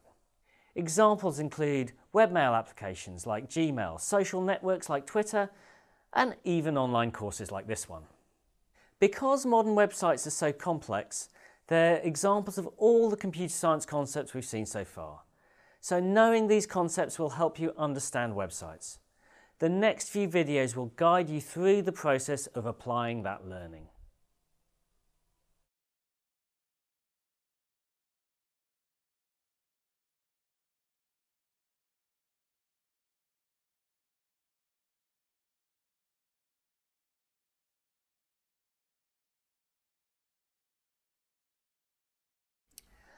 Over this course so far, you've learnt a lot of computer science ideas. Now let's put them together to understand a complex bit of software, a modern website.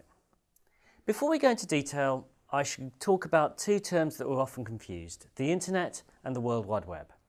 The Internet describes the underlying network that connects computers together across the world. The World Wide Web is a way of communicating and sharing information that uses the Internet. It consists of web pages that are viewed through a web browser like Chrome, Firefox, Safari or Edge. Almost anything you would view through a web browser is part of the World Wide Web. The Internet is a network that connects computers together. The web consists of pages connected by links. A web page is a single document on the web which is loaded into your browser at a given time. A website is a collection of pages, for example, all the web pages for goldsmiths. The web is the most popular use of the Internet, but there are many other uses of the Internet. Email is not distributed via the web. Although you can access your email through a web page, the emails themselves are sent through a different protocol. Another popular use of the Internet is video and audio conferencing, which happens via applications like Skype, not via the web. We've talked about web pages, but a modern website is a lot more than a collection of pages. They're interactive, make use of data from many sources, and are constantly updating based on how people are interacting with the site.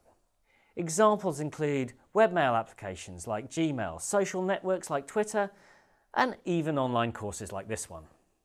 Because modern websites are so complex, they're examples of all the computer science concepts we've seen so far. So knowing these concepts will help you understand websites. The next few videos will guide you through the process of applying that learning.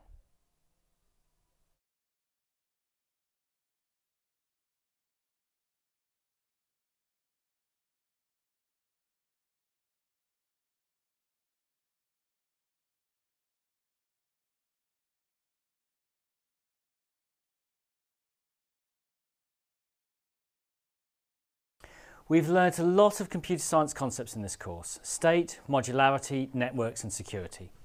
Let's see how they can be applied to creating a notional machine of a website. The most obviously applicable of these ideas to the web is networks. The web works over the Internet, so it's a technology that is fundamentally about communicating over networks. The web is not so much about individual people communicating with each other, but much more about people getting information from organisations. You might communicate with others on a site like Facebook, but you're doing it on Facebook's web page. What that means technically is that while we might access a web page from a web browser on our phone or laptop, the web pages themselves are on an organisation's web server. When you get a web page from an organisation, the data is transferred between a server and a client. A client is a word we use for essentially a computer that a person is working on. A server is a computer that holds information, including web pages, that are used by many people via different clients. The term clients is used both for the computer itself and also for the software used to access the server. In other words, your web browser. As we've seen before, communication over the Internet happens by sending messages called packets from one computer to another. These packets obey a protocol that allows them to communicate. So how does this work with websites? Like any communication over the Internet, web applications use the Internet Protocol, or IP. But they also use another protocol on top of IP called HTTP, short for Hypertext Transfer Protocol. In fact, a more technical definition of the World Wide Web is that it's anything that uses HTTP. To access a website, your browser sends an HTTP request. This is a packet that asks for a web page. An HTTP request consists mostly of a URL like this one. The first part is HTTP, which means that it's using the HTTP protocol. The next part is the domain name. You can think of this as the name of the website. The next part tells the server exactly what page of the website you want. Some URLs also have a final part called a query string. This is used because, in fact, Websites do not consist only of pre-existing pages that you download. While this was true in the early days of the web, it stopped being true a long time ago. A lot of the time, web pages are created especially for you based on your requirements. The query allows you to specify those requirements.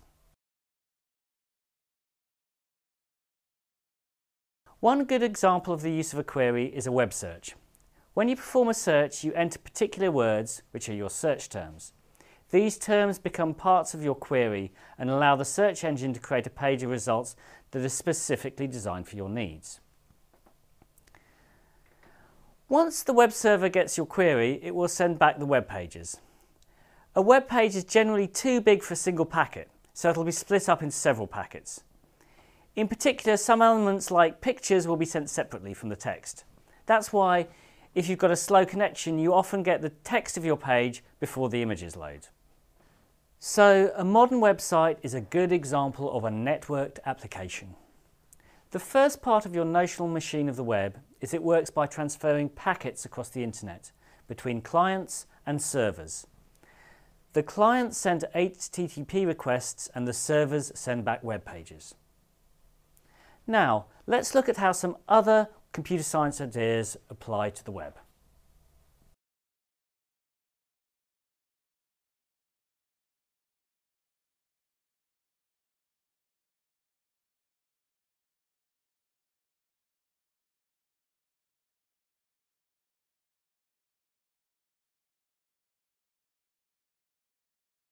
Computers and software enable us to do many things that would not have been possible even a few years ago. And the internet has allowed us to communicate with and work with people all over the world. These are fantastic opportunities.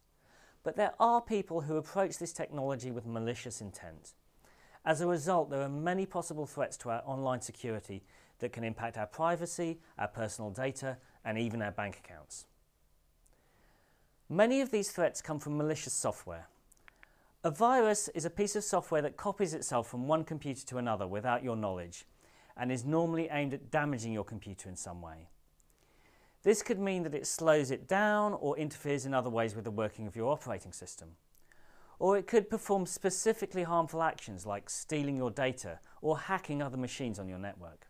One example of this is spyware, which records what you do on a computer and sends the information to a third party. That can include recording what you type on your keyboard as a way of getting your password. Malicious software can also take the form of a Trojan horse, which appears to be legitimate software but performs harmful actions in secret. Malicious software is just one type of security threat. Another is that criminals can try and hack computer systems. That means getting access to a system that they would not normally have access to so they can steal data. Hackers normally do this to web servers or other internet servers that can contain lots of data, rather than hacking anyone's individual computer. One way hackers do this is through a phishing attack. This is where people are fooled into giving away important data like passwords or bank details. This normally happens through a plausible-looking email or website that looks like it's from your bank or similar site, but is actually controlled by criminals.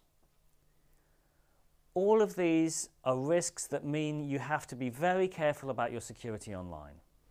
In the next few videos, I'll talk about measures that you can take to guard against security threats.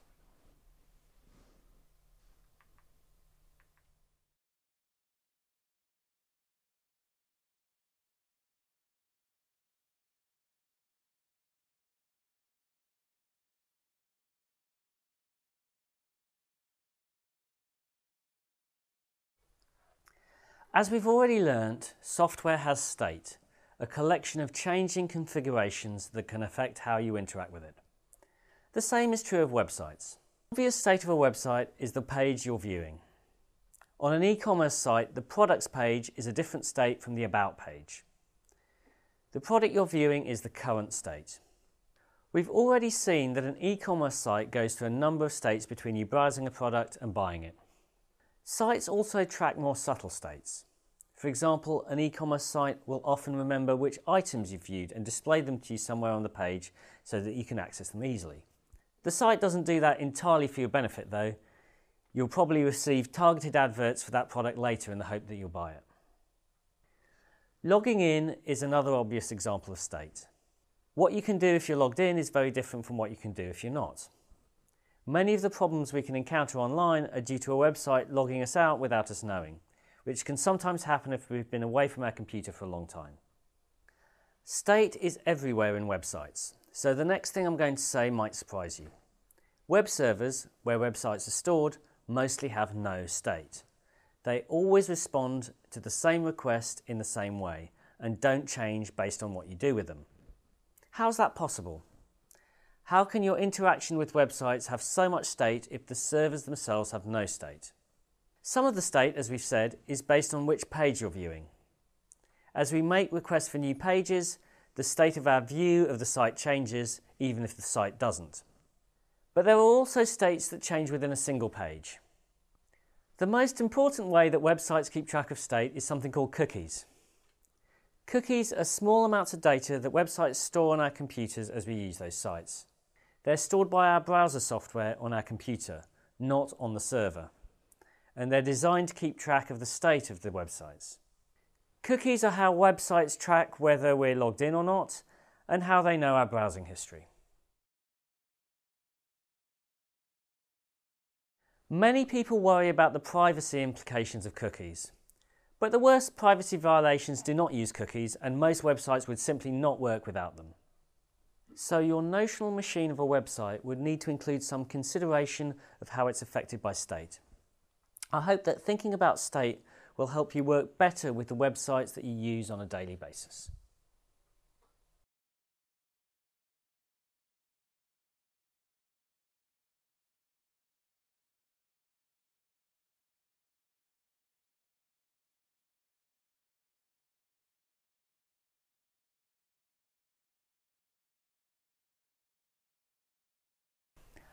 Another computer science concept we've looked at already is modularity, the idea that applications are built out of lots of simple elements or modules that work together. Websites are very modular. They rely on lots of different components working together, so this is a crucial part of our notional machine. The most obvious modules are the client, which is your computer and your web browser, and the server, which is the website's computer and the software running on it. Each of these, particularly the server, can have different elements. A basic web server consists of a number of web pages, each one being one or more files, called HTML files. When a request comes in, one of the pages is sent to the client. This is quite simple, but most modern websites are a lot more complex than that. Web pages are created only when they are needed in response to particular requests. For example, your profile on a social media site is not stored on the server as a file. It's created just for you only when you request it. A database is a software platform designed to store data in a structured way that's easy to access for a computer. It's efficient to get data from a database, but it's also to add new data to it. A social media site will store my profile information in a database, for example, my name, age, and gender. As I add new information or new users join, the data is added to the database. Databases make it possible to extend the information available on a website without anyone having to create new pages. The pages we see are created by the server using data from a database. Instead of having a web page stored on the server, the website will store a template page which contains formatting for a web page such as a social media profile. The template page contains a lot of empty spaces, for example spaces for a name, age and gender, which are filled with data from the database. The web server's software combines the templates with the data from the database to create pages that are then transmitted to your browser. The template might be stored as a file, just like a traditional web page. Web page formatting is done using a type of file called HTML, which is the basic language of the web and is typically used together with another formatting language called CSS. Almost everything we see in a website is a combination of page templates that were designed by people and data from a database that has been gradually collected during the lifetime of a website. The interaction between web servers, databases and browsers is just one example of how lots of different software contributes to creating websites, making them some of the most modular applications there are. You can expand your notional machine of a website to include the fact that a server doesn't simply store web pages, it creates them using templates and databases. So well done in getting so far and getting to the point where you understand such complex software. If you want to become a web developer, you really need to understand these interactions very well. But knowing the basics will also help you if all you want to do is use websites effectively.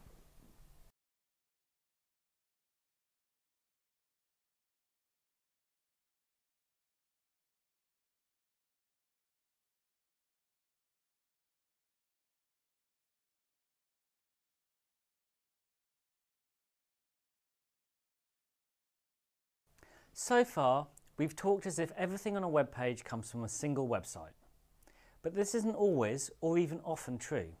Web pages can make use of little bits of information or functionality provided by other websites. The web page you're seeing the video on contains instructions that tells your browser to make a request to YouTube to display the video. Another example of embedding is advertising. Advertising on a website will not be created by the website owner, but will be added by a third-party advertising service. This is one of the reasons that you'll get the same adverts wherever you are on the web. Online payments are also typically handled with embedding. I wouldn't trust a small online shop to create its own secure online payment system, but I don't have to because the payment systems used by e-commerce sites are provided by specialist services like PayPal. Another way that a website can gain data from other servers is via an API, short for Application Programming Interface. You can think of an API as a version of a website that's designed not for humans to look at, but for computer programs.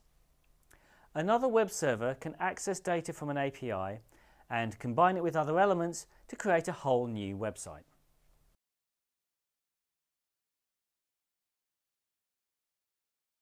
APIs are how we can have different versions of the same application.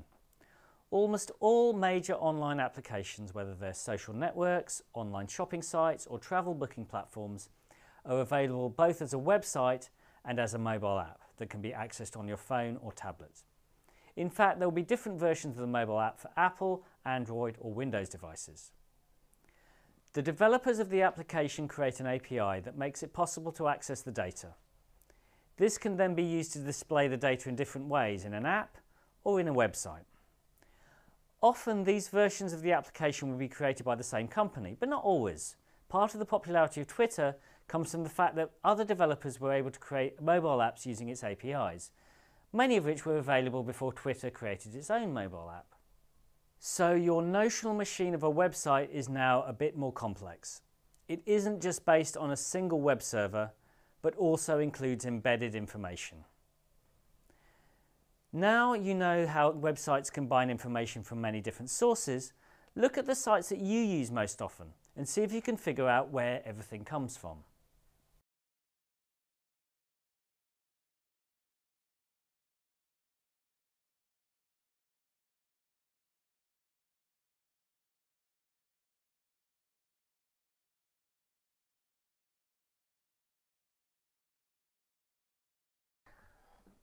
Websites can use data from many different places on the internet to bring you their web pages. But that also means that the data you provide to websites can go to many different places. A good notional machine of a website will help you understand what happens to your data and make sure that it's secure. Websites need your data to provide you with certain services. Online shopping sites need to know your address so they can deliver physical products to you. And social networks would be pretty useless without them being able to show your name. Some sites provide very advanced personalization. Google can provide you search results that are likely to be the ones that you really want as opposed to generic results that apply to everyone. Amazon can provide you targeted recommendations for products that you might actually like, unlike generic in-store promotions. But this kind of personalization relies on them collecting data about you without you necessarily being aware of it. In the example of the online shop, they track what you've searched for, looked at and bought before in order to change the way they interact with you. Because modern websites can include content from many places through embedding and APIs, this means that there are lots of services that can track you without you knowing about it. This is particularly controversial with advertising. An advertising service can track your behaviour across many sites that it's used by. The adverts you see on websites are not just images. They're little embedded programs that can track what you're doing on the web page they're embedded in. That's why looking at something on one site can result in you getting targeted ads for the same product in a completely unrelated site. I'm not saying that all data collection is bad. The web wouldn't work without it.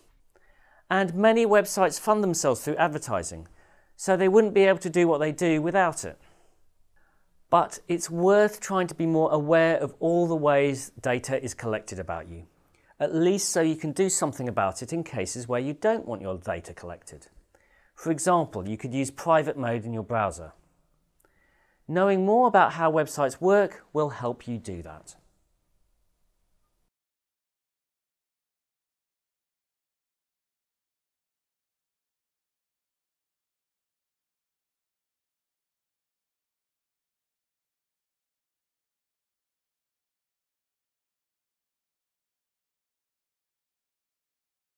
Congratulations! You've worked very hard and you've learned some really fundamental ideas about computer science that will help you understand how computers work. From abstraction and state to applications and networks. You've put all this knowledge to work to understand how websites work. But you haven't just learned about these specific computer systems. You've learned general ideas that will help you understand all computer systems. This is the end of the How Computers Work MOOC, and I hope you've enjoyed it and found it useful. If you're interested in finding out more, there are many different courses on Coursera that explore aspects of computer science. In particular, you might be doing this course because you're interested in taking our bachelor's degree in computer science. If so, well done. This course, How Computers Work, will continue in the degree, and you've already had an overview of the topics, so that's a great start. In the degree, we'll go into more detail and encounter new ways of learning. In the degree, you'll learn more about data, CPUs, applications, operating systems, networks and the internet. If you take that course, you'll continue to learn through videos, quizzes, discussions and peer reviews, but you'll also have free access to world-class textbooks and learn through interactive simulations. You'll have support from expert tutors who will also give you feedback on major assignments. At the end of the course, you'll find out about some of the most cutting-edge topics in computer science when we talk about machine learning and data science. If you do continue onto our bachelor's, I'm looking forward to continuing this journey into computer science with you. But if you're finishing the MOOC here, it's still just the beginning of your journey. Go out and work with computers in new ways, with a deeper understanding and a renewed curiosity. You don't have to just use software. You can also think about how it works. Think about what abstractions and notional machines might help you understand it. Think about the states, modules and protocols that it might use. Computer science isn't just about knowing how to use computers better. It's about making using computers into a more interesting, satisfying and fun experience.